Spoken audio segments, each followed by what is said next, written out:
Eastern Conference Finals, game one. Let's talk about it, Nate. The Atlanta Hawks defeated the Milwaukee Bucks 116 to 113 to take game one in a 1-0 lead in the Eastern Conference Finals series. I'm gonna get to the stats right now. I'm gonna start off with the Hawks. First of all, let's start off with the MVP of that game, Trae Young. Okay, Trae Young just don't care at this point, man. I love that kid. This is us. This is ice Trae right here. Okay, Trae Young had 48 points. Okay, he shot 17 out of 34, which is a percentage of 50% from the field. And get this, this is what I find really interesting. Okay, when you ask a lot of people like, "What's Trae Young's best skill?" They're gonna tell you it's the three because this man can shoot from the parking lot. But surprisingly, in this game, Nate, he only shot 4 for 13, which is a percentage of 30% from the 3-point line. Yet still was able to drop 48. Love that kid, dude. I don't know what to say, okay? Because that's the one criticism I think a lot of people had with Trae Young and when he was in college was like he's just a 3-point shooter, you know. The hype is all because of his threes and everything like that. They're calling him the next Steph Curry, but he can do so much more than what you guys say he can. You know, I mean, he just dropped 48 and he only made 4 threes yesterday. And get this, if let's do a little bit of math, okay? Get this, Nate. He shot 13 threes, right? Only made 4. Yet he made 17 twos. So what does that tell you? Like, I mean, he's an all-around scorer. I don't want to hear that no more, okay? But overall, getting to other guys who really did contribute on this team, Clint Capella, he had 12 points. He had 19 rebounds and 2 assists. John Collins, he had 23 points. He had 1 assist with 15 rebounds. And Kevin Herter, he had 13 points, 2 rebounds, and 1 assist as well. So overall, Nate, the Atlanta Hawks did a good job. You know, and overall, this was a very good game. You know, this was a close game for obviously the whole game. The whole game was pretty close. Now I'm gonna go to the Milwaukee Bucks. If I'm gonna go to the Milwaukee Bucks, it's only fitting that we start with Giannis. Okay, Giannis had 34 points, 12 rebounds, and 9 assists. You can't ask for much more, Nate. You can't. This man almost hit a triple double. But and overall, Nate, one little question that he's been having this whole series, Nate, is his free throws. You know, free throws have really been a question for him. But overall, he did decent yesterday. He shot 6 out of 8 of his free throws, which is a percentage of 75%. Is it the best percentage? No, but it's definitely an improvement for what he's been doing from the free throw line. Chris Middleton, he had 15 points, 4 assists, and 5 rebounds. And Drew Holiday, Nate, he had a pretty good game as well. He had 33 points, 10 assists, and 4 rebounds, Nate. And he also had 2 steals. I want to add that too. And then Bobby Portis, he had 11 points, 1 assist, and 8 rebounds as well. So overall, Nate, this was in my opinion, this was a pretty evenly matched game. You know, it really was. But overall, it just came to the fact that when the game was really on the line, the Atlanta Hawks did what they needed to do to win the game. Um, they had a very good game plan. They stayed in it. And again, Trae Young just played he just balled out, Nate. That's all I can say. Trae Young just balled out that game. So overall, Nate, what do I think went wrong for the Milwaukee Bucks?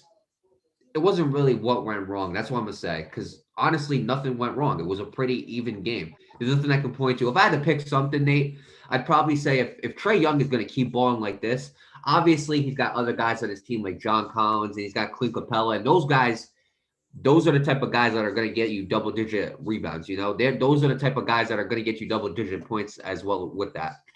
I'll say this. I think we could have seen a little. Drew Holiday played an absolutely amazing game. He had 33 points with 10 assists.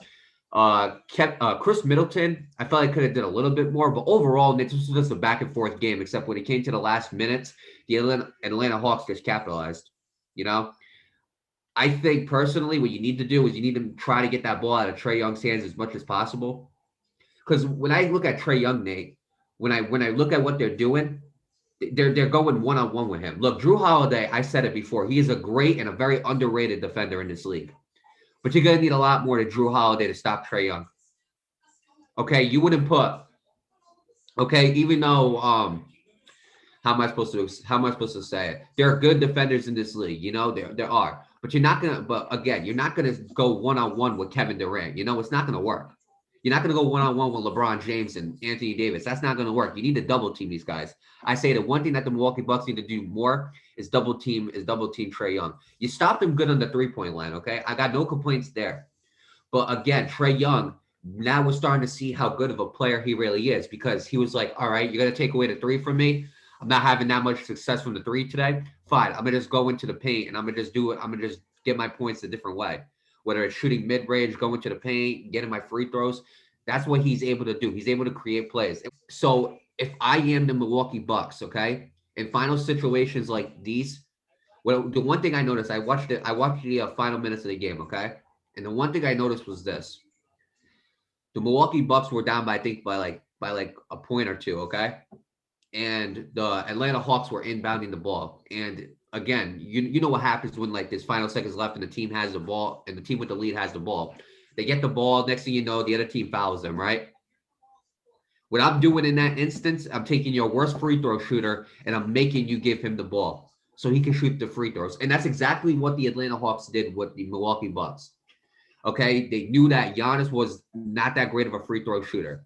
So what they do, he got the ball in the paint, they fouled him automatically, so he can go shoot a couple free throws. Did Giannis make the free throws? Yes, but it was smart planning because they realized Giannis was not a good free throw shooter, and they knew that was their best chance for them to get the ball back and for the Milwaukee Bucks to lose points is putting Giannis at the free throw line. But Giannis ended up clutching up and making both free throws. What the Bucks didn't do correctly, in my opinion, they had Drew Holiday go 1v1 with Trae Young in the inbound, okay? They inbounded it to Trae Young. Trae Young was able to get free. They inbounded it to Trae Young, and Trae Young was able to shoot his 2 free throws. Don't put Trae Young on the free throw line. You know what I'm saying? Trae Young is even though he's an all-around shooter, he's an all-around scorer. He is a great shooter, Nate. You don't put great shooters at the free throw line. When Milwaukee Bucks ended up getting the ball back, they had this force a three. They ended up not making it. Trae Young got the rebound, tossed it up in the air like a savage. Game over. So overall, Nate, it was just tiny things that the Bucks didn't do. You know, you can't point to a specific category where you're like, oh yeah, the Bucks didn't do this correctly. It's just tiny things like that at the end that the Bucks just again didn't capitalize on. You know.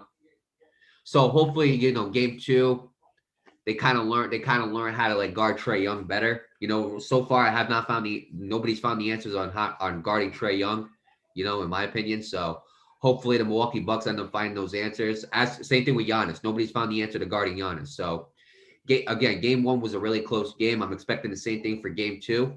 And again, Nate, we will see what happens. Game 2 is going to be Friday, 8:30 p.m. Eastern time, and it's going to be on TNT, and it's going to be in Milwaukee. So make sure you guys check that out. But with that being said, you know, to both teams, I wish you guys the best of luck, and we'll see what happens in game 2, Nate. Ice Trae. I love watching this kid play basketball, dude. I absolutely love it. This was a really good game, Mario. Very, very close. Both teams were neck to neck. But going back to what you said about you can't really find a specific category that they could have done better in. I will say this. I found one, Mario, but it doesn't just go to one team, but it goes to both. All right, and that's 3-pointers. I know what you're saying, you can't make every shot, and that's true. But if you're gonna make a 3-point, especially in a critical series like this, I expect you to make shots. All right, the Atlanta Hawks made 8 out of 32, which is 25%. There's no way you can be missing 24 3-points. Same thing with the Bucks. They made 8 out of 36. You cannot be missing 28 3-points in a game like this. You can't. Right. You can't. Absolutely. No, you're absolutely right. And obviously, it was a bad day for the Atlanta Hawks regarding 3. But it's shocking because they're good at that. You know, exactly. Trae Young, a good 3-point shooter. But overall, like again, what they had going in their favor was the Bucks were bad too. So right, absolutely. Looking at like one team, and you're thinking like there's a specific category for the Bucks to point to that the Atlanta Hawks just dominated them in or beat them in. You can't really point to anything. If anything, the Milwaukee Bucks had 70 points in the paint compared to the Atlanta Hawks 54, and the Atlanta Hawks still won. And they still won, right? They capitalized on the other opportunities. So if I look at that game 2, you know, and again, you're absolutely right. I can't expect. I can expect you to make the 3, but I don't expect you to make every single one you make. I don't expect you to miss 24 3 points in one game. I don't expect you to miss 28 of them in one game. Like that's just not like that's unacceptable. If you're gonna shoot a three, at least make it. Or at least make an effort to make it. But Agree. other than that, Mario, that was the only one I could point to. And I looked at everything else, Mario. All the other stats look pretty solid. Right. Other than that, it was a pretty evenly game. Like you said, no one's really found the answer to Right. Trae Young, and I do agree with that. And it's the same situation with Giannis. No one has really found the answer to guarding Giannis. It's really difficult to guard those two players. Absolutely. And again, like I said, you point to like tiny things in this game. Like again, well, they had 6 less rebounds than the Atlanta Hawks. Well, maybe if they had 3 of them, they would have won the game. Or they went 11 for 14 from the free throw line. So that's 3 free throws you missed. You needed 3 points to win the game. It's tiny things to tie the game. 3 tiny things like that, you know? That's Right, really all you absolutely. can point to. I look at game one, man, and I think this really gives us a foreshadow of what the series is really gonna be like. Personally, I'm still gonna go with the Hawks in 7. That was my prediction. I'm gonna stick with that. I honestly think by watching game one, I think it's really gonna come down to who's just gonna be the better team playing. Right. I think It's so tough to see because this game was just so close. See, I agree with, but for a different reason. I do agree it's who's gonna be better, but I think it's mostly if this is what the series is gonna be like throughout the whole entire thing. And we're probably gonna see some blowouts on games, you know. Yeah. But mostly, I feel like this is what we're gonna see. If that's the case, Nate, I'm pointing to whichever team decides to do the tiny things the best. Yeah, absolutely. You know, stuff like, all right, Giannis has the ball. Let's foul him and make him shoot free throws. Okay, let's double team Trae Young and Herter so they don't have a chance at the free throw line. Let's make our free throws. It's going to count. I feel like the tiny things in this series is what's really going to give one of the other team the win. Absolutely. This is so overall, Mario. I look at game one. It was more of the little things. Other than that, it was a great game to watch. I absolutely enjoyed it. Trae Young almost shot 50 points. I love watching that kid play basketball, I do too. It's even though amazing. New York and Philadelphia doesn't. I still love watching that kid play basketball. He's got swag, Nate, too. He's got confidence. Like I remember he did like a little shimmy, shot the 3, made it too. Like this kid's got confidence. He was like, he actually said something about that. He was like, man, I had a lot of time. And man, but look, I can't wait to watch game 2 because I just love Trae Young watching play. I love watching him play basketball. It's just so entertaining. So, game 3, excuse me, not game 3, game 2, my bad, will be on Friday night. It'll be on 8:30 p.m. on TNT. So make sure you go check that out. It's going to be in Milwaukee again. And with that being said, best of luck to both teams. And I can't wait for game 2.